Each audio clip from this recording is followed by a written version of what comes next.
exist. Welcome back to the We Need to Talk About It podcast, where we talk about all things marriage. And the goal, I guess, being to share some of the things that we've learned in our marriage and our relationship, and some of the things that we hope can help you and yours. I am Rod, and this is my lovely co-host. I'm Ariel. And we are married, obviously. I mean, not obviously, I guess. I guess you can give relationship advice and marriage advice and not be married currently. The hope, I guess, you would have been married at some point, right? In a relationship, yes. Yes, but you don't have to be married, or you wouldn't have had to be married. Well, there's some people who are in like committed long-term, gotcha, relationships, 20, 30 years and never got married, I guess. So everyone has something different. Okay, all right, that makes sense. I was just thinking, like in my industry and personal training, whatever, people are always like, well, you can't be a personal trainer if you haven't trained. Well, you can. And I guess you can because you have not the experience, but you have the knowledge, right? Like you can be a dietitian and tell people how they're supposed to eat and not actually eat that way. Oh, got it. Right. Just like you can be a doctor and tell people to be healthy, but you smoke cigarettes. Right. And, Well, you know that's what I mean? what they did. Yeah. For years, right? So yeah, it's very possible, I guess, to be a relationship and marriage advice giver. Not. Oh my gosh. Yes, you can. Yeah. Anyway, so this episode is not about that. Right. This episode is actually about. Got off topic. Yeah, already. Right. We just started. No, we need to talk about finances. Yes. And here's something for you guys. So you guys were new and we're going to share this thing together, or this podcast is new. We're not new. We recorded this episode before. Yes. And it was a good one. It was so good. So I hope we can live up to what our memory of that. You know, it's like revisionist history though. Maybe it wasn't that good and we just feel like it was good because we lost it. Nah, it was good. Yeah, you sure? Yeah, it hurts when it doesn't work out. Well, yes. Sound same thing with relationships, right? But then you look back at it and you're like, oh, maybe it wasn't that good. Well, yeah. Well, some people look Unfortunately, back on we can't even look put back them at on a it, pedestal, and then when they actually go back in person, they're like, See, that's what I'm saying. Maybe the podcast was trash and we didn't know. And that's why like God was like, yo, get this out of here. Get this out of here. They got to switch it up a little bit. Yeah. What were they talking about? This is already fun. Or funner than that episode, I think. You think so? You don't even know. I know. I can't remember. Anyway, no, maybe, possibly. So this episode, we recorded it before, yes. And then we got like a request to hear what our thoughts were about finances, and unfortunately, the episode doesn't exist anymore. So we brought it back to the table to talk about again. And again, I think it's a really important episode. Oh, for sure. Not only did I think we did a good job of explaining how we felt about it, but I think it's an important topic that needs to be discussed and talked about often, especially for those getting into newer marriages. Right. For sure. But then even as you go along in your journey, in your marriage journey, a conversation that needs to continue to be had, because ideas change and thoughts change and situations change. Right. So you may have to go about your financial handlings differently. Right. Okay. So I think the biggest question that I've received, or the biggest thing that I've seen it multiple times. So people like just talk about finances, but then more specifically, it's the joint account or individual accounts. Okay. Yes. All right. Do you remember that? I remember. So I know what my thoughts are, but what are your thoughts? Should we be joint accounts, individual accounts, or what do you think? Something different? Okay. So, oh goodness. I think it just depends. Each couple is different and you know what's good for you. But ultimately, I do think that there should be at least something shared. And I think you can kind of do both. I guess I'm on the both team. Team both. Okay. I'm team both, but and I'll say the reason why is because there might be separate things that you need to get, right? So you need your own individual account because maybe you want to surprise I want to surprise you with something, Mm-hmm. right? Or you're surprising me. And then, if I see, 1-800-Flowers on the card, then I'm like, and then, the next day I get flowers at work, it ruins the surprise, right? Right. I mean, it doesn't ruin it because you still got flowers. It was a nice gesture. Everything was great. But it's like, now I'm expecting flowers to come, right? Because I saw it right. in And the if they history. don't come, it's going to be trouble. Right? Very funny. I'm just Yes, saying, a like, lot of it'd be trouble. like Ryan's roses. Hey, don't be talking about. You're not supposed to talk about Ryan's roses because you don't want the people out there who are about to get caught to know. So wait a minute. First of all, it's a show, and all of LA County is listening to Ryan's roses. I still don't understand how people are getting. First of all, you shouldn't be cheating on your wife. Let's put that out there, right? But if someone calls you and is like, "Hey, we got free roses for you," like, come on, man. I'm just saying. But I'm just saying, never in your life has anyone ever called you in all of your 30 some odd years of life, called you and said, "Hey, we got free roses." We might get in trouble and banned for this. I'm just saying, like, it's never happened. Like, how are people still like, "Oh yeah, send it to Julie and say I had a great time last weekend." Like, what? Bro, you got free roses. That means send them to your wife. Period. Like, that is just simple. That should always be the answer. That's just easy. It's super easy. Like, look, you live with her. Worst case scenario, you get her roses and get her off your back for a week so you can go cheat with your other girl. Like, I'm not advising that, but I'm just saying, but I'm just saying, like, it's just not smart. Like, why would you take these free roses and be like, you know what? I'm gonna give it to this lady. I have no idea. I have literally no idea. And then the wives are always so like shocked when they knew. Yeah. They have all this other evidence. Oh my gosh. Is that you? No, that's me. Ooh. Oh man. You're in trouble now. It's not my fault. It's probably your dad. I blame your family. That was God calling, telling you that. Yeah, that was Ryan. Cut this out. Right. The talking about crew. These people. Everyone goes through stuff. Anyway, back to finances. Okay. All right. Let me say. Okay. So you say you're team both. Yes. Right. But I didn't even get to finish mine. I'm sorry. Go ahead. I was trying to remember. No, I was just looking at you like, I have no idea what happened. Okay. So I'm team both. One, because it's right. One half is it's nice to have like individual accounts. You like to be surprised. Got it. Yes, because I like to be surprised. Yes. And then we got way off topic. But and then the reason I think that you should have a joint is because, our money is our money. Like the money coming into the house is both of our money. It's not your money or my money. And I think some people get caught up in who brings in what and who can spend what or who decides to, say, what, you could spend your money on and all of that. And we've tried a lot of different things, but I think for the most part, we always had a joint and always had a separate. Right.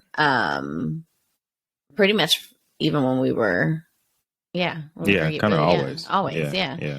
So, I think it just naturally happened, but I do think you need to have like your individual money where you could either save it or spend it on what you like without having to have a discussion about it. Right. So if you want to go buy $400 Adele tickets and it's like, so what? Because that was money that you decided to save over time of the, of the money, right? Like if you have the pot that pays the bills, when you're joint, that'll be the main pot to pay all the bills. And then on the side, you all can choose whatever method you kind of add extra money for free spending and put it into your separate accounts. And then you can choose to kind of do it. What else? And then, you don't have to have someone saying, oh my gosh, you bought this $5 Starbucks. I personally couldn't live like that where someone's asking me or questioning things that I bought or so stressed about it where you're like, that might be more of a relationship conversation than that is. Well, I mean, it's financial, obviously,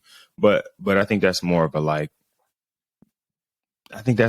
that's deeper than just finances. For me to be like, we're going to take all our money and put it into this joint account, and then anytime you buy something that I didn't sign off on, like what I mean, like a $5 Starbucks, like that's deeper than our friend. Like, you know what I mean? No, like you went to Starbucks and you got coffee today. Are you serious? People live like this. Yeah, I can't get down like that. Like, I just feel like for me, one, that would be too, I don't care that much. Like, you know what I mean? I'm not going to be checking every day to see what you're purchasing, right? Like, obviously, if you bought $400 Adele tickets, I would be aware of that. But like, Right. I'm going to be like nitpicking everything you buy. Like, one, I trust you. We're in a relationship, right? I trust that you're going to be responsible with our fun. I know, and that's something that's going to come up in conversation, yeah. right? Yes. I trust, and I'm talking about you specifically. Oh, me, right? yes, yeah. Like, yes, I trust that you are going to have the best interest of this household right. in mind, and so if you felt like that was a good purchase, cool, right? Right. And I couldn't be that person because it would be too stressful for me. Like, I'm just not that guy. So I am a fan of the both idea. I think you do take the majority of it and put it into taking care of the things that you share, your house, your cars, your bills, right? And then, you know, you come into the marriage and you become one, but you also have your own individual hobbies and your own individual likes and dislikes, or things that you want to spend money on. And I think you should have the opportunity to do that if the finances allow, right? Right. Without having to ask for permission. You know what I mean? I think that becomes a more of a power struggle than it is a partnership. Exactly. Right. And like, we're partners, like we're business partners. Right. And we talked about this in the previous episode, like your marriage is a partnership, right? Sometimes, and I think we're joint CFOs is like the idea, right? Like we're both sharing the CFO responsibility. And so unless there's larger purchases, the CFO isn't going like, hey, is it okay if we buy this for the company? Right. You know, employees may do that, right? Like somebody that's lesser on the chain may need to get approval to spend. But if we're both executives, I feel like we should have executive buying power. Well, see, then that comes to mind, you know, just what do people do when one makes more than the other, right? So, or that brings that to mind.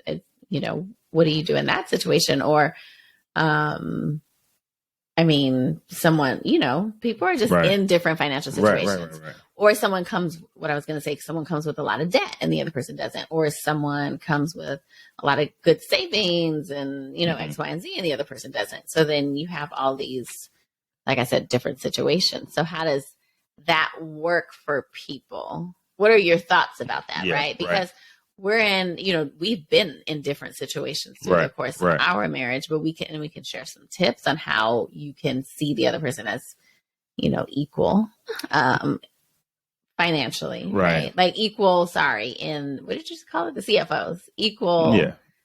Partners. Yeah. Truly partners. Truly. Right. Yeah. So, I think when you get married, right, like there's the vows and, you know, sickness and health and all that stuff, right? I think financial, I think the health part we look at is are you physically sick, right? Are you dying, right? Sickness and health. But I think it's financial health. It is physical health. It's mental health. It's emotional health. Like, I'm taking you as you are and forever, right? Whether you're up or down. Like, when we get married, I knew you have college debt. You know what I'm saying? Like, it's not a surprise, or it shouldn't be, right? It's the conversation we should have. I hopefully have spent enough time with you or talked to you enough to know if you're financially responsible to some degree, right? Like, I may be blindsided by some things, right? Just because you know, it may be a quicker courtship or something like that, right? But though, that's the importance of conversation, right? When people say like the biggest thing in relationships is communication, or the reason why relationships fall apart is because there wasn't communication. It may be not just like in the moment communication, but like, hey, in my past life, I was just not good with money. Like, and I can say for myself, like, I just didn't come up in a household where, not that they weren't good with money, but we was so broke. Like, we was robbing Peter to pay Paul, like constantly. So it was like you spend it all because they coming to get it kind of idea. And then when you get it again, you spend it again. Right. And it wasn't a savings idea. Like, it was not, we don't put money into the savings account. Right. Or we did, but we coming back to get it sooner or later. Right. It wasn't like put it away and don't touch it.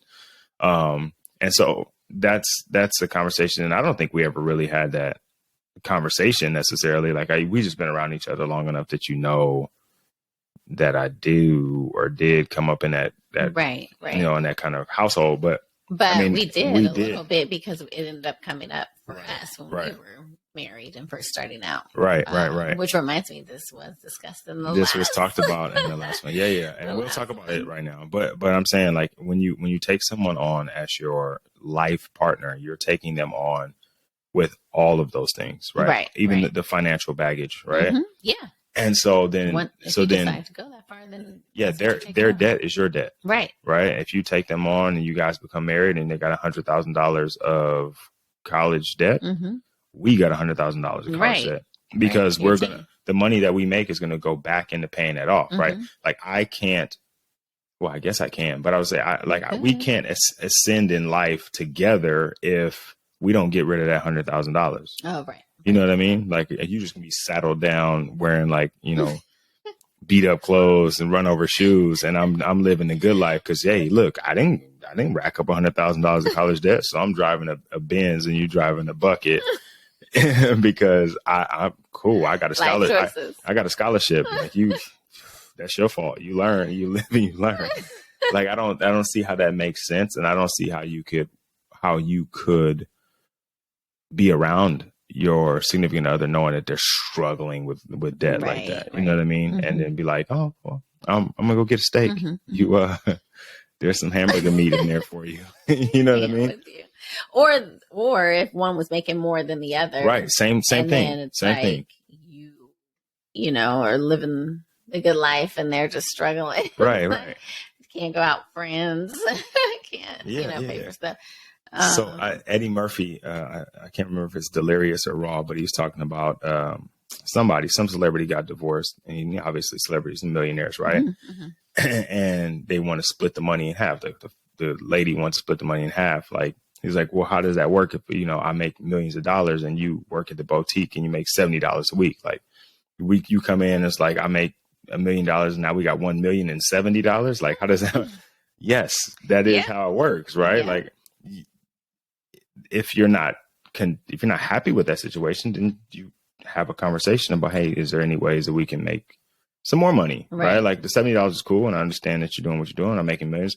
You're not an actor. That's the reality that I think we have to look at too. Is like, okay, if I am a CEO of a Fortune 500 company, what is the likelihood that you're also going to be the CEO of a Fortune 500 company? Right. Like, how are you going to get to my level of earning? Right. Like, and it may happen like we meet and we're both really successful CEOs or whatever, or we're really successful actors or whatever, and we can compare, right? But even that, like, I may be Will Smith, right? Will and Jada, right? We've talked about this before.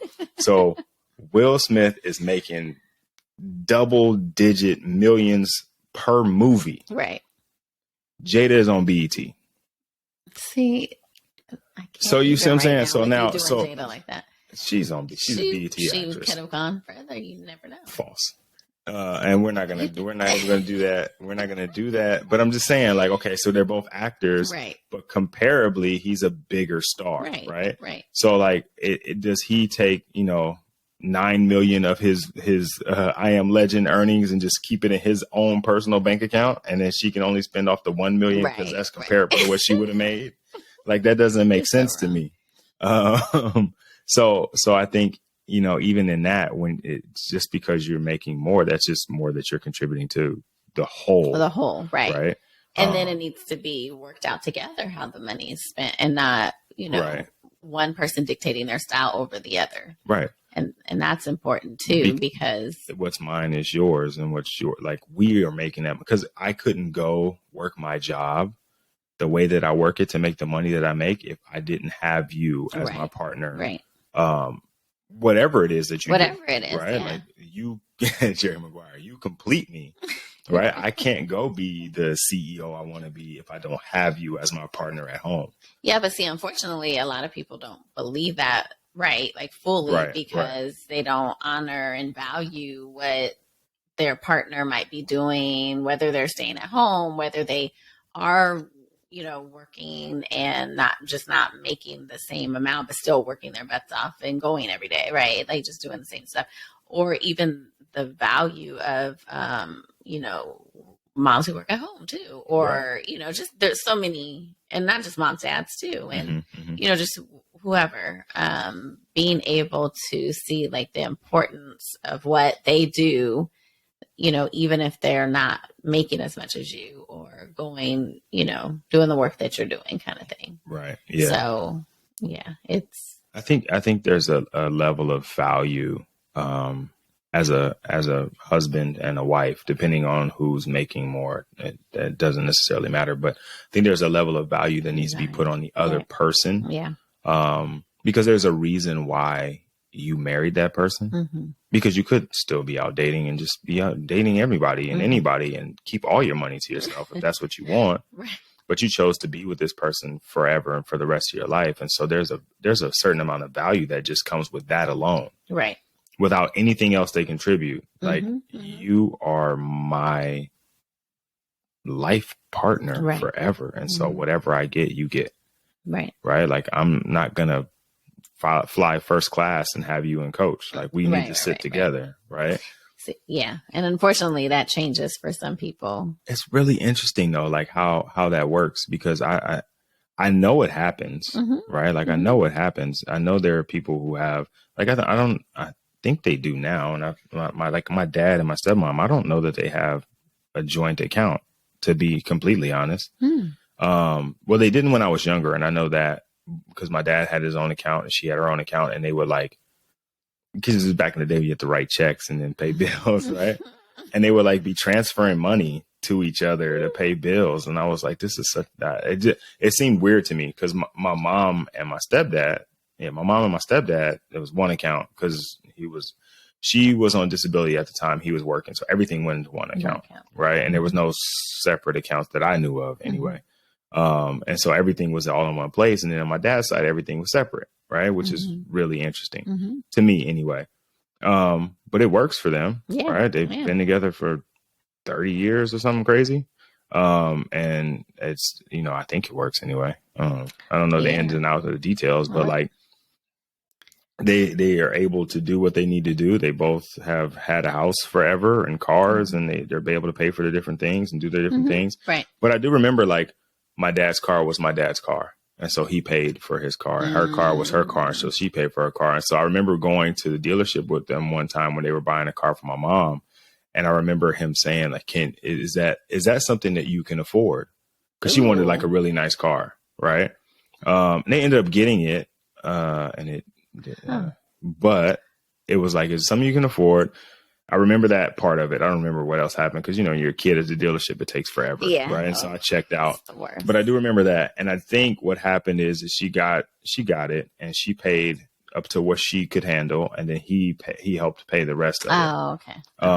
Which is, you know, which is kind of the same thing. Yeah. But they handled it. Yeah. But they handled it differently. Like he would write her a check for the amount that was the difference. Right. Of what she could pay for the car, and then she would pay for it. Oh, wow.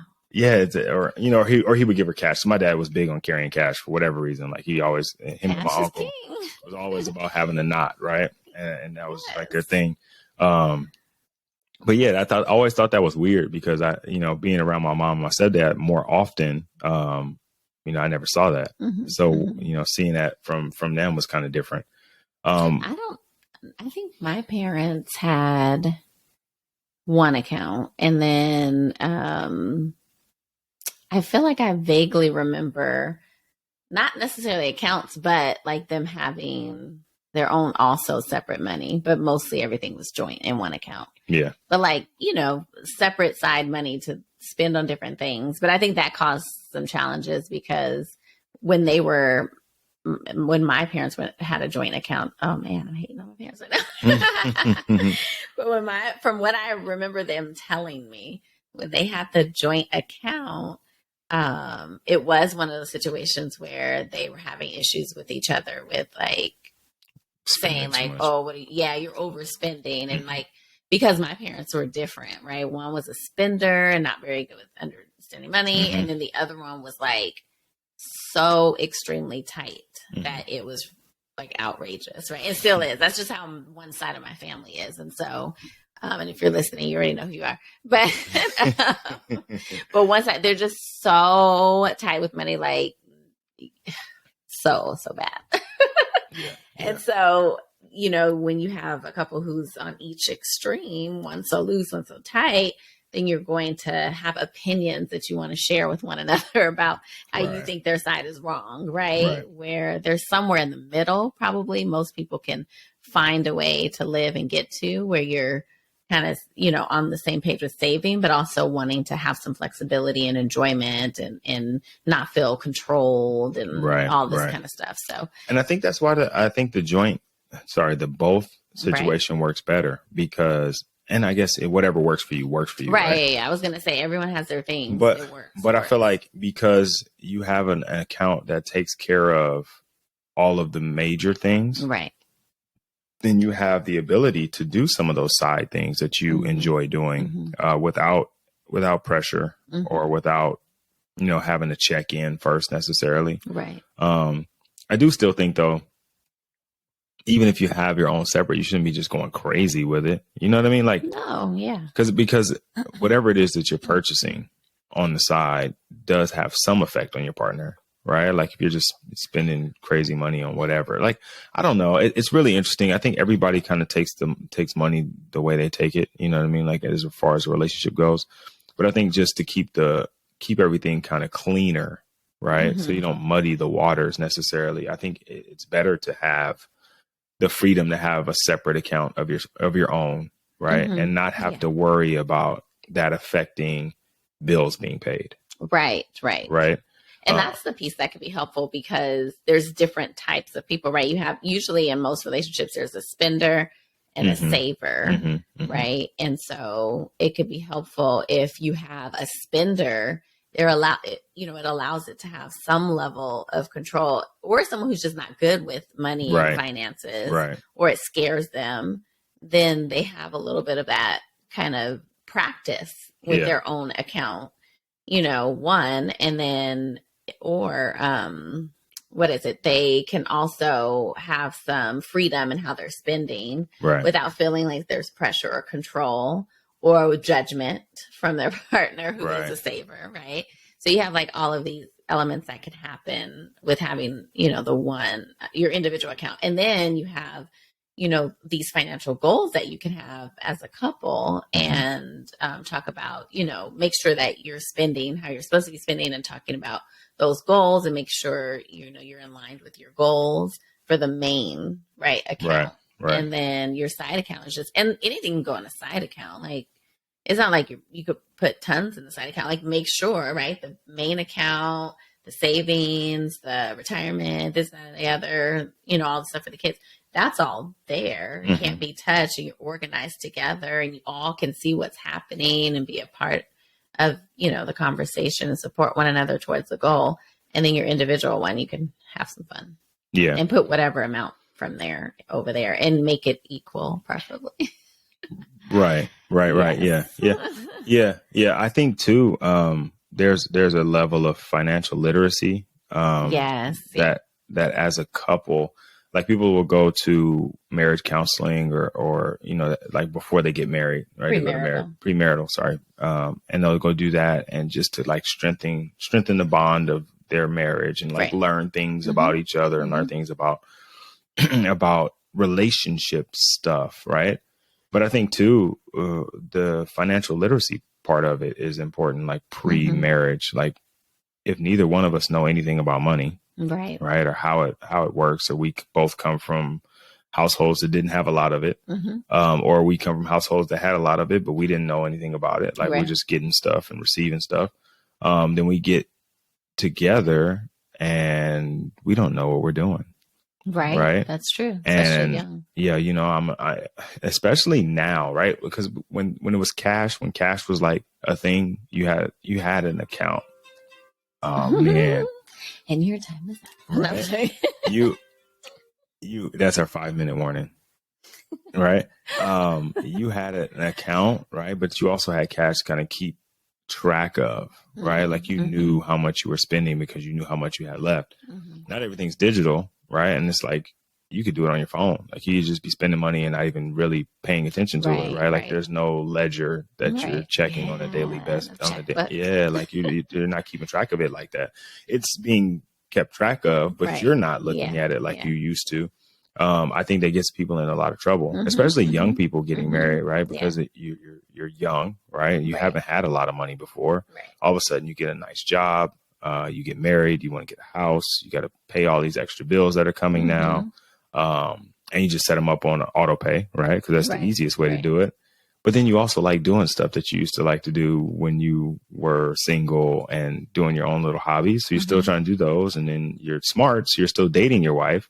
You know what I mean? Like you're doing all these things, and all these things cost money. Yeah. Right. And if you're not keeping track of them, right, then before you know it, you guys are both in trouble. Right. Yeah. And so there's got to be some saving for the future. Like you talked about retirement, you talking about setting up things for your kids. Like a lot of people don't have that knowledge at all. And so we both go into the relationship ignorant about money. Right. And that's like that's surefire way to end up in a disaster. Right. And no one giving you marriage advice is saying, we were just at a wedding this weekend. Oh yeah. Nobody stood up and said anything about money. No. The only thing that was said about money was the money dance. Right. Like nobody got up and gave any money advice. It was like, keep people out of your business. You got to love her through the ups and downs. Right. It's going to be a roller coaster, all that. Right. But nobody said, hey man, this is what you can do with your bank account. Right. I doubt, because nobody did at my wedding. Nobody pulled me to the side and was like, look, man, when you guys get married, you got to think about what you can do with your bank account. Right. Maybe a joint account, and you have your own separate. Like no one sits you down and talks to you about that.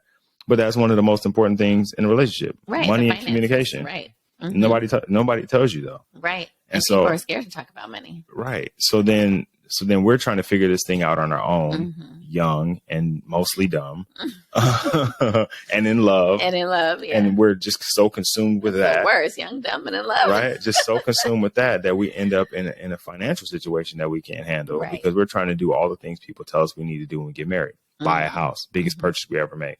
Right. Well, even the wedding. Right. We're in the hole already. Right. Then we went to college, we're already in a hole. Then we get married, we're in a hole. Then we go to buy a house because that's what we're supposed to do. Picket fence and a dog. So now we're even more in the hole. And now we got a new house. We can have these beat up cars in front of it. So we got to get new cars. And now we're in. You got to fill the house. I'm saying that we get all this furniture on credit. Right. I was talking about babies. No, we're doing this furniture. Babies come next. But kids come and they're expensive. Right. Yeah. If we aren't having these conversations or have this literacy about money, as these things stack up on us, right? Now there's resentment from me on you, not you specifically, but resentment because you keep spending all the money. Right. Like, yo, I'm not mad at the fact that you're spending money because I like that you look nice and that you get your nails done and your hair done, but like, I'm broke. And as a man, like people have been telling me I need to provide for you and I need to take care of you and I need to be able to do all of these things for you. And what starts to well up inside of me is fear, right? Because I'm afraid that I can't do that. And you're challenging my manhood now. So I'm mad at you. And now I need to control you financially, right? Because you're affecting me as a man. Right. Because people are going to start to think like if you can't get the things that you like, you tell people, right? Or they see it. And now they're like, man, he can't even take care of his wife. Oh, gosh. But that's what happens. That's what people think. And that's what guys look, guys won't tell you that. But fear is probably the biggest motivator for men. I'm supposed to be a provider societal, right? Course, like that's what they say. Protect and provide. I can't provide for you because we don't have enough money. Right. Okay. I can't protect you either if we out on the streets. You know what I'm saying? Right. So now you're threatening me as a man because that's what people say makes me a good husband and a good man. And I can't do that. So I'm mad at you. And the best way for me to do it is to be like, yo, we get one account. And if you buy Starbucks on the account, we got problems. Sorry. Oh gosh. Well, no, but I'm saying like that's there's kind of like a deeper thing there. It's not just money. Intense. It's not just money. Of course, yeah. Money is the symptom, but the real problem is like, look, I'm supposed to be the man here, right? And in certain situations, right? Because sometimes Well, I get what you're saying. Totally. That whole rundown, that's for that side, right? And then there's this side where money in general is fearful for people. And so whether you're scared you're going to run out of it, scared that even if you have an abundance, right? And that was kind of bringing me back to my family. Even if you're doing well, it's just this fear, like you have to keep, you have to save, you have to put it away, right? You can't, ever, I don't know, enjoy certain luxuries because you need to just save. And that's from just a place of fear. So I think some people control how the money is spent also because they're operating from just, a space of fear, but for a different reason. Right. So I think, it can happen on that end too. There's like two schools of thought, right? Kind of relating to what you talked about. There's the save for a rainy day. Right. And spend like tomorrow might not come. Right. Like, you know what I mean? Like I was in like a spin, like tomorrow ain't gonna come. Look, we're gonna suffer some, but we're gonna look good doing it. Right. Right. Okay, so then we have to tell our story of kind of maybe what led us to actually choose this, both ways, I guess, right? And probably because we come from completely different ends as well. And the important thing to note is that neither one of us went in and said, well, this way is what works best, right? My way is what works best. And this is how we're going to do things. Right. Because you didn't come in saying that and I didn't come in saying that. We also didn't not talk about it. Right. Then do our own things. And then, be upset about what the other person, was doing or saying or judging. Right. So I think just going back, it all comes to communication and respecting and trusting your partner in the process and doing it together and having similar goals versus like you might have a goal, I have a goal, and it's not aligned. Right. So we want to talk about what the goals are and have them aligned and then we're working towards that. Right. So I think those are the things that we did. But I think how we got there is from the story. Right. So I don't know exactly what happened in terms of like what you spent the money on. But I do know that we were in a situation and we had separate accounts. We were living together. So we had separate accounts, but I was in school, right? And you were working. I don't know. Keep going. I think I was in school and you were working. So you were making money and I was going to grad school. Right. And maybe also, I think I worked part-time or whatever, something little like, those university jobs. Right. Yeah. So getting a little tiny bit, but for the most part you were working and I was, in school. And we had separate accounts. And then, I'm pretty sure that, oh man, now I'm like, am I forgetting this? I don't know. I think you're telling a different story. I'm telling a different story? Yeah, but go ahead. No. This was not, so you guys that will never hear the other episode, this is not the story that was in that episode. Yes. No, but go ahead. Well, we have so many in the beginning, in the early stages. Right. It's a process, but that's what I said. Like there has to be some communication and some financial literacy talk in order to get to this place. Right. But okay. So I think what happened, and I might be telling a different beginning story, but the ending is the same. So I remember but we still had, expenses and we had to keep everything, small because I wasn't making much money and you were, but we were still just starting to kind of get together and starting our life and all of that kind of stuff and deciding like, we're going to, do this long term. So, and then you didn't have enough to cover, something that we needed and your account was negative and you didn't tell me about it.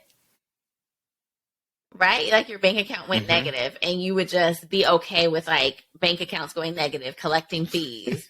And then it would be like another situation, like bank account negative, collecting fees. And then the fees start getting fees. Yeah. Okay. But yeah, so the story is a little different, but yes, it's the same scenario, right? It's the same scenario. So yes. So look, I mentioned earlier, robbing Peter to pay Paul, right? So I don't know if they still do this, but back in the day, I don't even know what I spent the money on, to be honest. Like, it wasn't like I bought something. I don't I think it either. was like a combination of certain things that have been purchased over time. Or whatever. And not paying attention and being young Yeah, and yeah, yeah. irresponsible and Yeah. not saving and just Yeah. spending. Yeah. And and I don't know if this is it, but I worked a job where I drove a lot. So I spent a lot on gas too. So it was like I was just using my card for stuff all the time. Right. But anyway, They were trying to make excuses. no, I'm not. I'm just trying to think because I don't have anything to show for it. Like, oh man, I remember when I got them sweet shoes. Nah, it wasn't like that. But anyway, so Wells Fargo, I didn't know if they do this now, but they used to give you like basically a cash advance. They give you $500 and they charged you $50 for it, right? Like if you instead of your account going negative, like if you're about to go negative, you just take the $500 hit. They're just going to charge you $30 anyway for being negative, so just charge me $50, and I'm gonna take $500. But you got to obviously pay back the $500, right? That's so why then, they have all those lawsuits. yeah. So then when the next check comes, they immediately take that $500 off the top.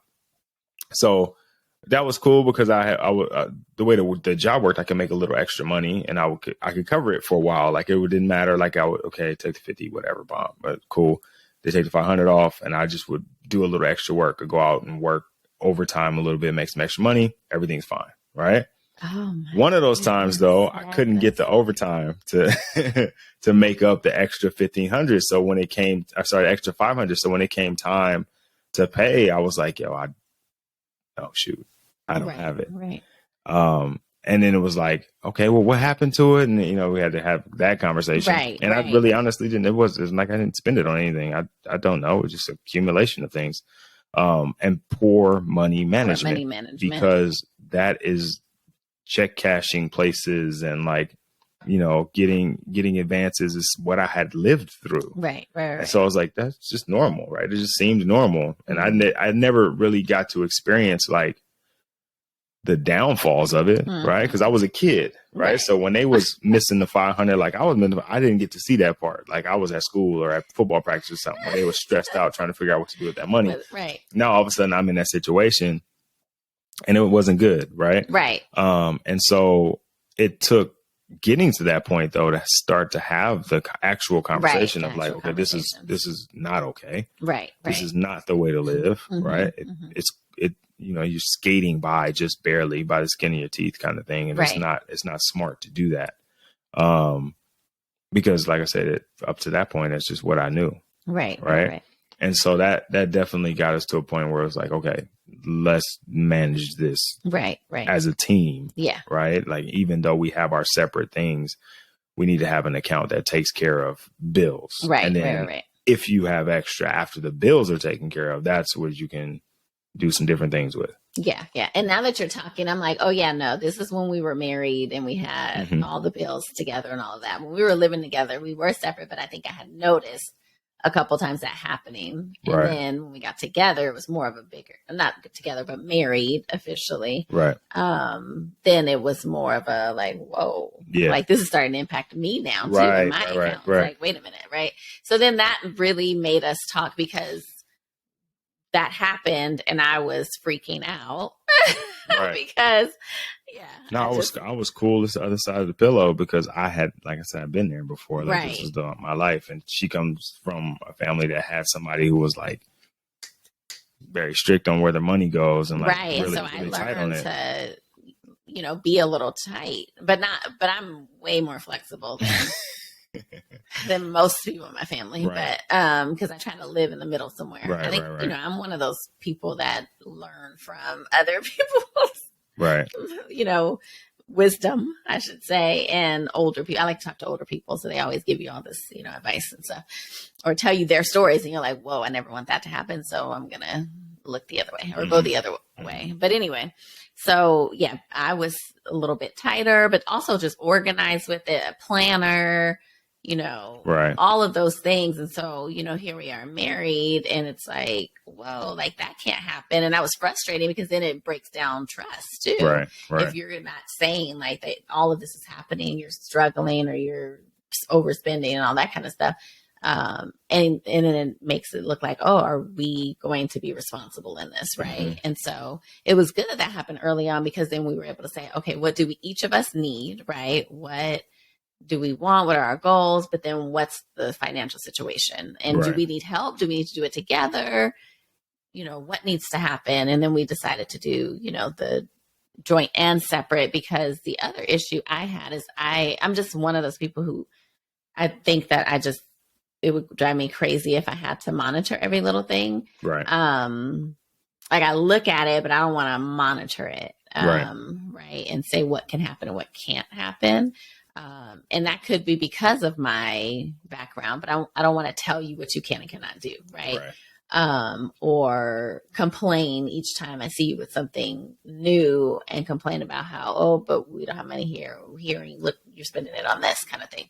So I think that's why we decided not just do the joint account, but allow, each other some separate individual accounts and space to freely spend without monitoring judgment and all of those kinds of things. So I think that's how we got there, was from an incident actually coming up and with us being able to see our differences. And then we were able to communicate about it. And deal with it without guidance, unfortunately, at the time. And so that's another reason we want to share, things to do and some guidance. So, because I think like having to go through it without having any guidance or having a roadmap for it. Luckily, we were able to not have an ego about it, right? And have a conversation and not be so firm on what's right and what's wrong, and let's figure out what's right for us together. And again, that is why we're doing this, right? That's the purpose of this podcast. The purpose of the episode specifically is like, hey, you need to have these conversations. Right. We need to talk about it. We need to talk about it, right? We need to talk about it. And finances is something that we need to talk about and continue to talk about. Just like we said in the past, we're talking about from going from good to great and checking in and having those conversations. Like, you have to continue talking about it. And the conversation may not be much different, but just to check in. Like, hey, how's everything going? How's this working for you? Are you okay? Right? Really? Really? But yeah, so I think we're already way past time, right? Yes. So we need to wrap up. Yes. But do you have any tips before we go? No, I was going to ask you that. I have tips, but I want. You want me to go first? Yes. I would say, and I think this whole episode has been a tip, and this is the main tip from me, is that you have to talk about it. You have to come into, if you're already in the relationship, obviously, you got to talk about it right now, right? When you stop listening to this podcast, you and your wife, and I'm usually talking to the guys, you and your wife, you need to figure out some time, take her out for dinner. Nothing crazy, but you guys go out for dinner away from the kids, or you just go somewhere and sit and talk openly without any judgment or without any anything, no biases, no opinions. Just, hey, where are we at? What are you thinking? What do you want to do? What's your experiences if you're newer and you don't, you're not sure on that yet? If you've been in it for a little while, this is what I'm seeing happening. What are you seeing happening? And where do you want to go with it? And just have that conversation so that you guys can get on the same page financially. Because once you're on this, the more pages you are on together, right? The more pages you can be on together, the better. Like, if we're reading the book and we're always on the same page, everything is lovely, right? But if I'm reading it, and even though it's the same word, I'm on page 7 and she's on page 10, somewhere along that line, we're going to be off, right? Like, maybe we get 2 words right. Like, some words just go together, right? But that sentence doesn't make sense if we're on 2 different pages. Right. You always have good analogies. Oh my God. You do. So I agree. So yeah, so it's really important to have that conversation. That's I don't think there's any other tip that I can give aside from that one. Okay. Well, I can. No. Perfect. That's why you are my better half. No, I was going to say, so my second tip, and my only as well, because you took my other one. Oh, okay. But my second tip is to identify your own fears and worries and history and trauma with money and work through it. Right. Whether you need to get help to work through it or you got to process and work through it on your own. But really, awareness is key. So just ask yourself some basic questions, right? Like you mentioned, like what was your relationship with money growing up? How has it been now? Have you had any traumatic things happen with money? Debt. What kind of debt? What kind of debt do you have? And being open and honest about that. What are your spending? What's your spending like? What's your fear about not being able to have freedom to spend? What's your concerns about feeling like you're being controlled? Or what's your concerns about needing to control someone? Or, you know, with money? Or what's your worries of what could happen if you don't have control over it? Just all of these, you know, different questions you can explore, but really get to the bottom of your fear and then share that with your partner. Right. And then be open and, oh, wait, no, I do have another tip. Being open and flexible with just talking about money and exploring different ways. Your way may not be the right way. Right. Or maybe your way is the right way, but you still don't have to, you know, place judgment on someone else's ideas or their way. Right. Right. And when I say right way, I mean right way for your relationship for your because marriage. every marriage and relationship is different. So talk about those things, right? Right. I do want to say one other thing, and this episode has been about, you know, financial stuff, financial health, financial literacy.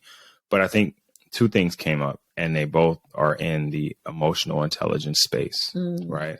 I talked about a man's fear and why money is so important in relation to that, right? Being a protector, and I'm afraid that I'm unable to, being a provider, and I'm afraid I'm not able to provide for you, right? And that causes resentment.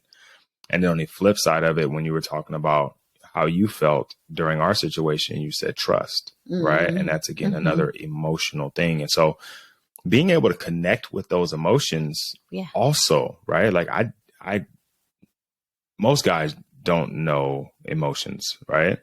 Would never recognize that that's fear that's making me feel that way. Typically, when I'm afraid of something as a guy, I know I need to shoot first, ask questions last. Like if I'm afraid, right? So then I attack you. And I don't know why I'm doing it. I think it's because of money, but it's really because of fear. So because I don't have the emotional intelligence, then I can't explain that to you. I can't have that conversation with you. I can't let you know how it makes me feel, right?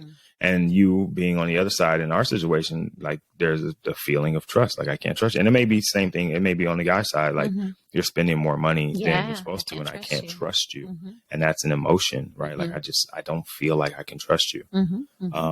So also getting some, and you said some awareness of your emotions that are actually a part of what's happening in that conversation, right?